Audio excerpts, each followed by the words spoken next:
पे लोग पाकिस्तान के नारे लगा रहे हैं हमारी टीमों में घुस के। हम बीजेपी को छोड़कर हम किसी भी पार्टी से गठबंधन करने को तैयार हैं। श्री अखिलेश यादव जी कह चुके हैं मुस्लिम वोट नहीं चाहिए, राजभर वोट चाहिए। आप 143 में 100 सीटें दो ना, हमको पार्टनर बनाओ ना, हमको डिप्टी सीएम दो ना। कृष्ण जी का मंदिर बनाएंगे अखिलेश यादव और बाबरी मस्जिद की बात का खाली करेंगे हमारे असदुद्दीन ओवैसी साहब। नमस्कार, आप देख रहे हैं सोशल न्यूज़। मैं आपके साथ मोहम्मद अकरम। आज राजधानी में खड़े हुए हैं। जैसा कि बताया जाता है कि उत्तर प्रदेश के सीएम की सीट का रास्ता यहां से होकर गुजरता है।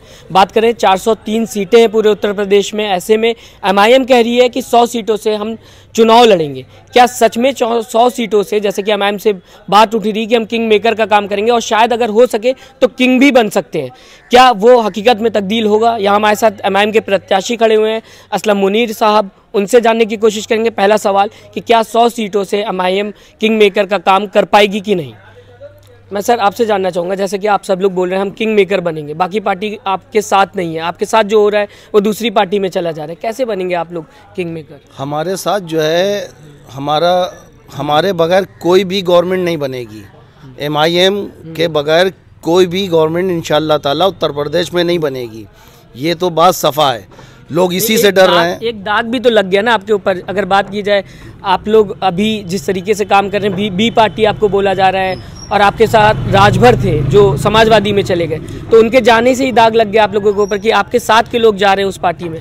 देखिए, ये निष्पक्ष पार्टी है, ये करप्शन को ख़त्म करने आई है। हम रिश्वतखोरी बंद करेंगे, इस पे काम कर रहे हैं। हम जो चाह रहे हैं, अब हमारे पास बांटने के लिए पैसा नहीं है कि आइए राजभर जी आप ले लीजिए, आइए आपको मैं यहाँ इतना पैसा दे देता हूँ, आ जाइए मैं ख़रीद लूँ आपको। तो हम लोग ख़रीदने किसी को नहीं आए, हम लोग जेन्युइन तरीके से समाज सेवा करने आए हैं। पहचान नहीं पाए क्या आप लोग राजभर को, अगर बात की जाए तो? जी, राजभर जी को तो आप लोग ज़्यादा बेहतर जानते होंगे भाई। वो कहते कुछ हैं, करते कुछ हैं, जवाब उनका कुछ और होता है, दिमाग में कुछ और चल रहा होता है। तो उसी तरीके से उन्होंने किया कि भाई हमसे क्रेज़ उठाया, हमारे असदुद्दीन ओवैसी साहब की रिस्पेक्ट का क्रेज़ उठाया, और उन्होंने मुलायम सिंह यादव जी के साहबजादे से, अखिलेश भैया जी से कंप्रोमाइज़ करके सौदा कर लिया। कैसे, मतलब आप लोग बहक गए? अगर बात कीजिए, पहले आप लोग उनके साथ थे, आप लोग हमेशा साथ की बात कर रहे थे, अब अचानक से उधर चले जाते तो आप लोग कह रहे हैं कि उन्होंने फ़ायदा उठाया। जी, हम लोग बहक नहीं गए, वो बहक गए, उन्हीं ने सौदा किया। जैसे अभी वो भाजपा के कैबिनेट मंत्री रह चुके हैं, आपको तो ज्ञान होगा, और उनके मन की बात नहीं हुई, उन्होंने भाजपा छोड़ दी। भाई उनके पास अपनी पार्टी है, लेकिन ये 4% के आपके राजभर जी, इनको हिस्सा चाहिए, मुसलमानों को हिस्सा नहीं चाहिए। मुसलमानों को कोई जोड़ना नहीं चाहता है। अखिलेश भैया तो खुल के कह चुके हैं ना कि मुझे मुस्लिम वोट नहीं चाहिए। भाई डिप्टी सीएम तो इंशाअल्लाह ताला हम लेके रहेंगे, और हमारा आवेदन जो है 150 सीटों पे आ चुका है। हम लड़ाने की 100 सीटें बात कर रहे हैं, और 150 सीटों पे हमारा आवेदन है, और इंशाअल्लाह ताला इस पे मंथन चल रहा है। अगर अल्लाह रब्बुल इज़्ज़त ने चाहा तो ओवैसी साहब 150 सीटों पे इलेक्शन लड़ाएंगे। अगर बात की जाए समाजवादी पार्टी की, समाजवादी पार्टी पहले से ही यहाँ पे 403 सीटों से लड़ रही थी। पिछली बार भी देखा गया तो शिकस्त जो थी उनको मिली। इस बार कोशिश हो रही थी कि मुसलमान वोट आ जाएगा तो समाजवादी फिर से हो जाएगी, कहीं ना कहीं तैयार हो जाएगी उत्तर प्रदेश में। अब एमआईएम आ गई है, तो इस पर ये लग रहा है इल्ज़ाम कि वोट काटने आई बीजेपी ने भेजा हुआ है। जी, इससे पहले भी हम लोगों ने सत्ता में समाजवादी पार्टी को वोट किया, और बहन मायावती जी की पार्टी को, बीएसपी को वोट किया। क्या ये सत्ता में नहीं रहे? और क्या इनका वोट एमआईएम पार्टी ने काट लिया?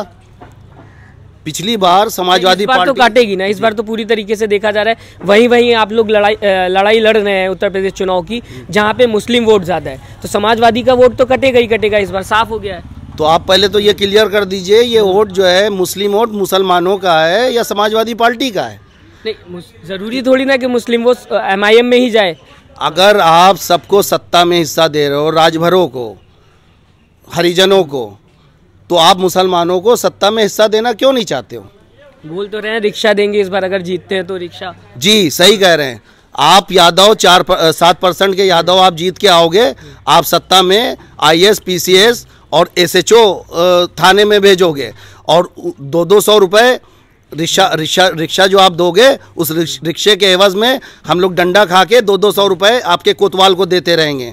इसीलिए हम लोग नहीं, मुल्ला मुलायम भी तो बोले जाते थे ना, बोला जाता था कि समाजवादी मुसलमानों की पार्टी, इल्ज़ाम लगते रहे, ईद में आए वो सवाई खाई, टोपी लगाई, और क्या क्या करेंगे वो। देखिए, ज़ियाफ़त करना तो मुसलमानों का हक है। हमने बहुतों को सिवैयाँ भी खिलाई हैं और बहुतों को हम लोगों ने हमारा इतिहास उठा के देख, पार्टी भी करते थे। देखिए, इफ्तार पार्टी जो होती है ये तो राजनीति है अपनी अपनी, लेकिन मुसलमान जो रोज़ा खोलता है वो अल्हम्दुलिल्लाह अपने हलाल के पैसे से खोलता है। ये तो उनकी नेताओं की अपनी इफ्तार पार्टी है। और हमारे यहाँ दस्तरखान बिछा रहता है अल्हम्दुलिल्लाह। मुलायम सिंह क्या, मायावती क्या, आपके योगी आदित्यनाथ क्या आए हमारे दस्तरखान पे बैठ के खाना खाएं। खाली हम रोज़ा नहीं इफ्तार कराते हैं, खाना भी खिलाते हैं। हम लोग देने वाली कौम है, हम लोग लेने वाली कौम नहीं है। इतनी नाराज़गी अगर बात की जाएगी, लगातार समाजवादी से आप लोगों की नाराज़गी खुला दिख रही है, बीजेपी पे आप लोग बात नहीं करते, इसीलिए इल्ज़ाम भी लग रहे हैं बीजेपी की बी पार्टी।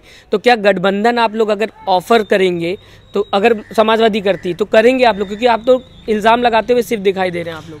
अरे भाई, ये पार्टियां आए तो हमारे सदर साहब बोल रहे हैं कि सदर साहब बोल रहे हैं कि हमारी तरफ से खुला ऑफर है। हम बीजेपी को छोड़कर हम किसी भी पार्टी से गठबंधन करने को तैयार हैं। आप कहाँ तैयार हो? तो ऐसे तो दूर से बात हो रही है ना, मेरठ से वो बात करते हैं, वो बात करते हैं, अलीगढ़ से बात करते हैं, लेकिन कभी लखनऊ आके बात नहीं की उन्होंने। तो कैसे होगा गठबंधन अगर आप सामने से बात नहीं करते? आपने ये कैसे कह दिया कि लखनऊ आके बात नहीं की? शिवपाल जी ने मौका दिया, शिवपाल जी से बात हुई, चर्चा हुई और उस पर वार्ता बनी, लेकिन अब आप नहीं करना चाहते हैं। राजभर ने भी तो ट्वीट किया था ना, उन्होंने भी तो बोला था ना कि आप आइए, हाथ बढ़ाइए, हम तैयार हैं। समाजवादी पार्टी हर किसी को ले रही है, आपको क्यों नहीं लेगी? देखिए, खुले तौर पे पूर्व मुख्यमंत्री अखिलेश यादव जी कह चुके हैं मुस्लिम वोट नहीं चाहिए, राजभर वोट चाहिए, हरिजन वोट चाहिए, यादव वोट चाहिए, पंडित वोट चाहिए, त्रिपाठी वोट चाहिए, मुस्लिम वोट नहीं चाहिए। मुस्लिम वोट अगर समाजवादी नहीं लेगी तो इस बार फिर एक तरफ बात की जाएगी, वोट चला जाता है तो समाजवादी पार्टी हारते हुए दिखाई देगी। देखिए, समाजवादी हारती है कि जीतती है ये तो वक्त तय करेगा, लेकिन मसला इस वक्त ये है कि हमारा हक हमको मिलना चाहिए। हम 143 सीटों पर भारी बहुमत से हैं, मुस्लिम सीटें। आप 143 में 100 सीटें दो ना, हमको पार्टनर बनाओ ना, हमको डिप्टी सीएम दो ना। लेकिन ये तो जिद हो गई ना, जैसे एक बच्चा करता है जिद की नहीं मुझे ये चीज़ चाहिए तभी मैं आपके साथ आऊँगा, आप लोग भी वही जिद कर रहे हैं कि नहीं हमें डिप्टी सीएम चाहिए। तो पहले से ही आपने शर्तें रख दी समाजवादी पार्टी के सामने। तो अगर भाजपा में 3-3 सीएम हो सकते हैं तो गठबंधन की गवर्नमेंट में एक डिप्टी सीएम क्यों नहीं हो सकता? दूसरी पार्टी का क्यों नहीं हो सकता? अच्छा, मैं ये भी जानना चाहूँगा अभी, जैसे कि आप लोग रैली कर रहे हैं लगातार, अभी बीच में इल्ज़ाम लगा था कि रैली से पाकिस्तान जिंदाबाद के नारे आए, ऐसे कई बाद में ये भी क्लियर हुआ कि वो ऐसा कोई भी नारा नहीं था। क्या कहना चाहेंगे जिस तरीके से आपको बदनाम करने की कोशिश की जा रही है? देखिए, आपने बम लिंचिंग तो सुनी है, देखी है, कवर कर रहे हैं, कवरेज दे रहे हैं आप उसको, लेकिन आप ये बताइए क्या ये सत्ता के इशारों पे लोग नहीं मारे जा रहे हैं? वैसे ही सत्ता के इशारों पे लोग पाकिस्तान के नारे लगा रहे हैं हमारी टीमों में घुस के। आप उसकी जांच कीजिए, ये जांच का विषय है। ये पुलिस प्रशासन ने लगाया, फिर बाद में ये हुआ कि नहीं कोई ऐसे नारे नहीं लगे थे, वो एडिटेड वीडियो थी, फिर ये भी कहा गया कि शायद बसती हुई पुलिस नजर आ रही है। तो योगी पुलिस पे आप लोगों को ये तो हमारे मेयर साहब का दम था, ये असदुद्दीन ओवैसी साहब के मेयर का दम था, जो अकेले थाने से अपने जिला अध्यक्ष को छुड़ा लाया। वो तो बोल रहे थे मुझे बंद करो, अगर नारे लगे मुझे सबूत दो, मुझको बंद करो। तो प्रशासन ने क्यों नहीं बंद किया? क्यों बैकफुट पे आ गए भाई? हम पूरे प्रदेश में धरने पे हम लोग बैठ जाते हैं। हमारी टीम बहुत मजबूत हो चुकी है अल्हम्दुलिल्लाह। अब हम किसी भी पार्टी से आमने सामने टक्कर लेने के लिए तैयार हैं अल्हम्दुलिल्लाह। तो फिर क्यों नहीं आ रहा कोई आपके साथ? अगर बात की जाए, आप इतने मजबूत हैं तो कोई पार्टी तो दिखनी चाहिए ना कि आपके साथ खड़ी है, आपका दामन पकड़ के। भाई देखिए, मुसलमानों का साथ किसी को नहीं चाहिए। राम मंदिर बनाएगी भाजपा, भगवान परशुराम का मंदिर बनाएंगे अखिलेश यादव, कृष्ण जी का मंदिर बनाएंगे अखिलेश यादव, और बाबरी मस्जिद की बात का खाली करेंगे हमारे असदुद्दीन ओवैसी साहब। उन्हीं ने ठेका ले रखा है मुसलमानों का। मुसलमान अब की इंशाल्लाह उन्हीं को ही वोट करेगा, खुलकर वोट करेगा। में भी तो ये कहा जाता है मुसलमानों को भड़काने का काम कर रही है MIM, हर बार सीए की बात करती है, मुसलमानों पे जो अत्याचार हुआ उसकी बात करती, 90s की बात आप लोग उठा लेते हैं, फिर 2002 की बात उठाते हैं, 2013 की बात उठाते हैं। तो आप लोग तो पूरी तरीके से जो मुसलमानों की बात होती है वो मुसलमानों के सामने रख के वोट लेने की कोशिश कर रहे हैं। देखिए, जो 1947 के बाद से और आज 2021 तक के हम अभी तक के आप पर भरोसा करके आपको वोट करते आए हैं। हमने कांग्रेस को क्या वोट नहीं दिया, हमने क्या भाजपा को, हमने कांग्रेस को वोट नहीं दिया, क्या हमने समाजवादी पार्टी को वोट नहीं दिया, क्या हमने बहन मायावती जी को वोट नहीं किया? हमने तो सबको वोट दिया। हमने तो ये देखा कि भाई आप सेकुलर हो कि नहीं हो। आप अगर सेकुलर हो तो हमारे साथ इंसाफ करो। 70 साल से तो हम लोग रास्ता देख रहे हैं कि हमारे साथ इंसाफ हो। आप हमें बीजेपी का डर दिखाते हो। इंसाफ नहीं मिला। 70 साल से मुसलमान जी तो रहे ना इस देश में। APJ अब्दुल कलाम निकले, ओवैसी साहब भी निकले, ये सब यहीं से तो निकल रहे हैं 70 साल से। जी बिल्कुल निकल रहे हैं, लेकिन ये बेचारे वैसे ही निकल रहे हैं कि अपने दम पे आ रहे हैं। आप हमें तो सपोर्ट करो, आप हमें आरक्षण क्यों नहीं देते हो? आप जो है, बहन जी आती हैं मायावती, हरिजनों की बात करती हैं, यादव जी आते हैं, यादव जी की बात करते हैं, तो ओवैसी साहब मुस्लिमों की बात क्यों ना करें? नहीं, सेकुलर, फिर सेकुलर शब्द कहाँ रह गया फिर पूरे, अगर संविधान की बात करें? देखिए, हम तो संविधान की भी बात कर रहे हैं, हम दलितों की भी बात कर रहे हैं, पिछड़ों की भी बात कर रहे हैं, लेकिन अगर हम पहला हमारा जो मोटू होगा वो होगा मुस्लिमों के लिए।